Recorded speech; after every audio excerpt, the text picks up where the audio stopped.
What if the next major move in the crypto market isn't going to be decided by charts or traders, but by two events happening thousands of miles away in Washington and in the US economy? Right now, Bitcoin is fighting to hold one critical level, $67,000, a level that could decide whether the market rallies towards 72,000 or drops back towards 60,000. And the reason this moment matters so much is because the entire crypto market is entering one of the most important weeks of March 2026. On one side, you have major macroeconomic data from the United States that could shift global risk appetite overnight. And on the other side, you have a potential piece of legislation in Washington that could completely change how cryptocurrencies are regulated in the United States. At the same time, several key crypto network events are unfolding, including an Ethereum upgrade and a major tokenomics shift for Polkadot. All of this is happening while Bitcoin tries to recover from months of sideways movement that began in late 2025.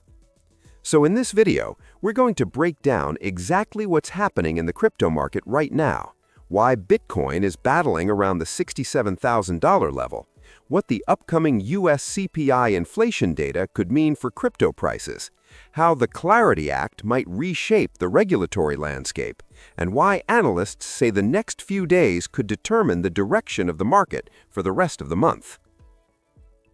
Right now, as of early March 2026, Bitcoin is trading around $67,600.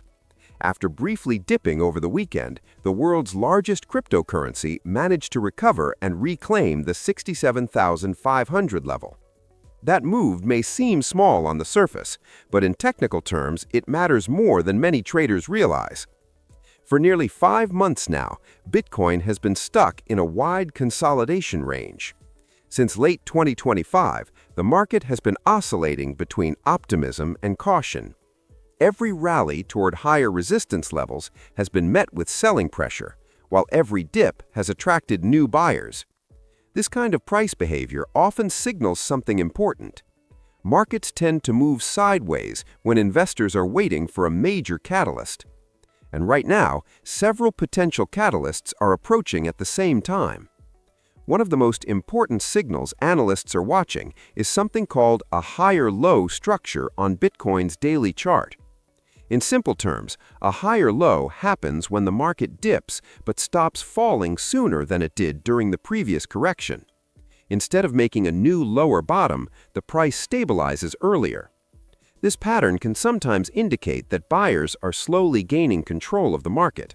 It doesn't guarantee a rally, but historically it has often been one of the early signs that a base is forming. Some analysts believe Bitcoin may currently be forming that kind of base after months of sideways movement. However, the market remains cautious, because while technical signals are starting to improve, the macroeconomic environment is still uncertain.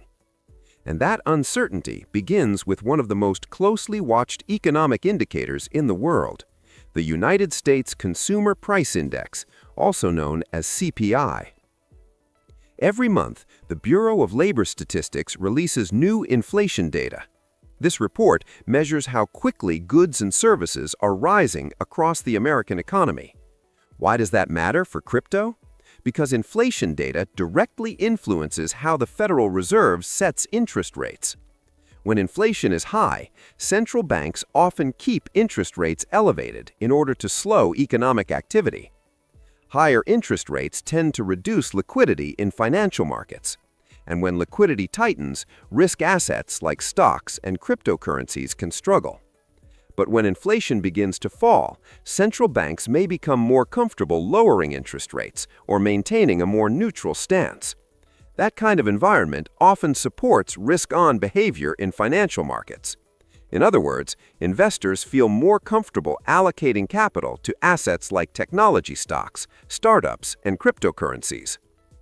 The next CPI report is scheduled for March 11th, and analysts believe it could have a direct impact on Bitcoin's short-term direction.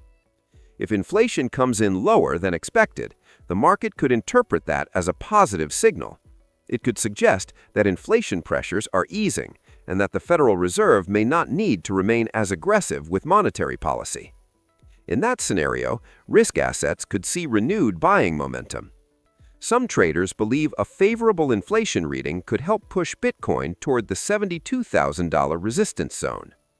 But the opposite scenario is also possible. Energy prices have been volatile in recent months, and rising energy costs can sometimes push inflation higher. If the CPI report shows that inflation remains stubbornly elevated, the Federal Reserve may maintain a more hawkish stance. A hawkish stance generally means keeping interest rates higher for longer. That type of environment can reduce liquidity and place downward pressure on speculative assets. If that happens, analysts warn Bitcoin could revisit the $60,000 support region. That level is particularly important because it represents one of the major psychological and technical floors in the current market cycle. If Bitcoin were to fall below $60,000, it could trigger increased volatility across the entire crypto market. But inflation data is only part of the story unfolding this week. Another development that could have long-term implications for the crypto industry is currently taking shape in Washington. It's called the Clarity Act of 2026. For years, one of the biggest challenges facing the crypto industry in the United States has been regulatory uncertainty. Different government agencies have sometimes taken different positions on how digital assets should be classified. Some regulators have treated certain tokens as securities. Others have argued they should be treated more like commodities. This lack of clarity has created a difficult environment for companies building blockchain infrastructure in the United States. It has also discouraged some large institutional investors from entering the market. Many pension funds, insurance companies, and major financial institutions prefer to wait until clear regulatory frameworks exist before allocating significant capital to new asset classes. The Clarity Act aims to address that problem. The goal of the legislation is to establish a clearer division of responsibilities between two major regulatory bodies: the Securities and Exchange Commission, known as the SEC, and the Commodity Futures Trading Commission, the CFTC. Under the proposed framework, digital assets would be categorized more clearly depending on their characteristics and use cases. Supporters of the bill argue that this would provide much-needed legal certainty for blockchain companies operating in the United States. Industry leaders have been closely watching the progress of the legislation. Ripple CEO Brad Garlinghouse has publicly expressed confidence that regulatory clarity is improving in the United States. For holders of certain digital assets, particularly those designed to align with global financial messaging standards such as ISO 20022, the legislation could represent a turning point. Assets like XRP and Stellar have often been discussed in the context of institutional payment infrastructure. If regulatory clarity improves, some analysts believe institutional adoption of blockchain-based payment systems could accelerate. Another reason the CLRI Act is being taken seriously is the potential impact it could have on institutional investment flows. Large investment funds often face strict compliance requirements. Without clear legal frameworks, many of them simply avoid new asset classes entirely. But if regulatory uncertainty decreases, billions of dollars in institutional capital could gradually begin entering the crypto ecosystem. Some reports suggest that clearer regulations could open the door for pension funds and insurance companies to increase their exposure to digital assets. Even a small allocation from those institutions could significantly increase market liquidity. And increased liquidity tends to support long-term market stability. While legislation moves through Washington, important developments are also happening within the crypto networks themselves. Ethereum, the second largest cryptocurrency by market capitalization, is preparing for a scheduled network upgrade. This update is part of Ethereum's broader scaling roadmap. The upgrade, known as version 1.17.1, may sound minor compared to previous major network transitions, but incremental improvements like this are part of a larger effort to increase the efficiency and scalability of the Ethereum ecosystem. The roadmap, sometimes referred to as Glamsterdam, focuses on improving transaction throughput and network performance. In simple terms, the goal is to allow Ethereum to process more transactions per second while maintaining decentralization and security. Major exchanges, including Binance, have temporarily paused ETH deposits and withdrawals during the upgrade window. This is a standard precaution taken to ensure network stability while the update is implemented. Historically, network upgrades can sometimes introduce short-term volatility, but they also signal continued development within the ecosystem. And development activity is one of the key metrics long-term investors watch when evaluating blockchain projects. Another network drawing attention this week is Polkadot. Polkadot is preparing for a significant tokenomics change scheduled for March 14th, a date often referred to in the tech world as Pi Day. The update will reduce Polkadot's annual inflation rate dramatically. Currently, the network issues new tokens at an annual rate of around 10%. Under the new model, that inflation rate will drop to approximately 3.1%. Additionally, the update introduces a hard cap on the total supply of DOT. In traditional financial markets, reducing supply growth can sometimes increase scarcity, and scarcity can affect price dynamics over time. Some analysts compare supply reductions like this to Bitcoin's halving mechanism, although the structures are different. Events that reduce new token issuance can influence long-term supply-demand balance. That's why traders are closely watching how the market reacts once the update is implemented. Despite all of these developments, Bitcoin's price chart still contains a potential warning signal. Some technical analysts have identified a possible head and shoulders pattern forming on the 4-hour chart. In technical analysis, this pattern is sometimes associated with potential trend reversals. It consists of 3 peaks, a central peak known as the head, and 2 smaller peaks on either side known as the shoulders. The key level in this pattern is called the neckline. If the price breaks below the neckline with strong volume, it can sometimes signal further downside. However, technical patterns are never guarantees. They represent probabilities rather than certainties. And many traders believe that macroeconomic and institutional factors are now playing a larger role in Bitcoin's price movements than traditional chart patterns alone. One reason for that shift is the increasing presence of institutional investors.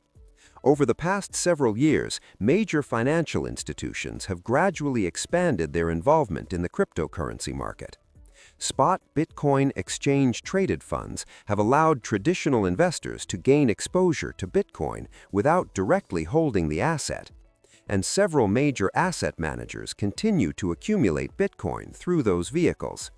In addition, reports have emerged that major financial firms are exploring new crypto-related investment products. For example, Morgan Stanley has reportedly filed for its own Bitcoin Trust product.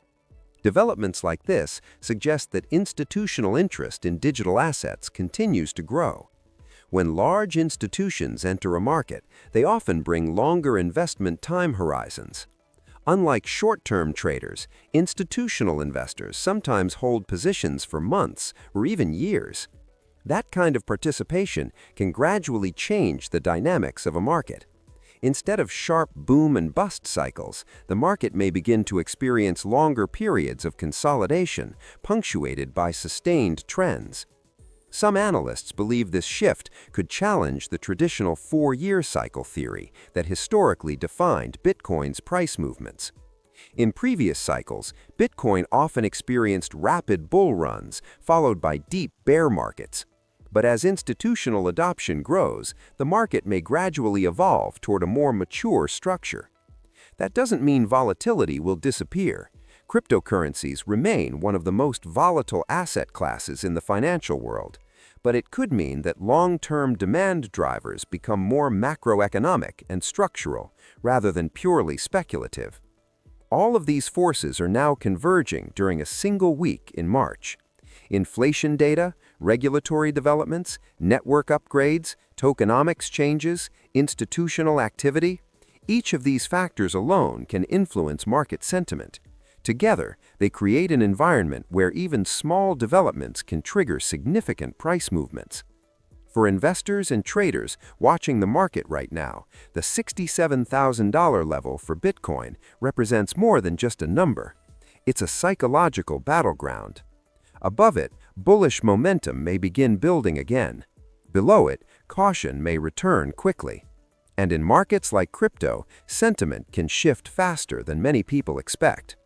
The coming days will likely reveal whether the market interprets these developments as reasons for optimism or reasons for caution.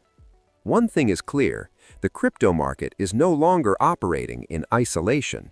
It is now deeply connected to global financial systems, macroeconomic trends, and political decisions.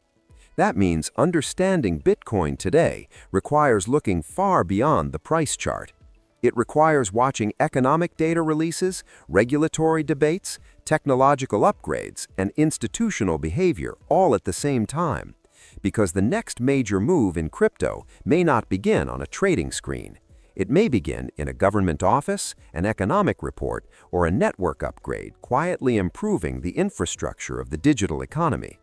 And as the second week of March unfolds, the entire market is waiting to see which of these forces will move first.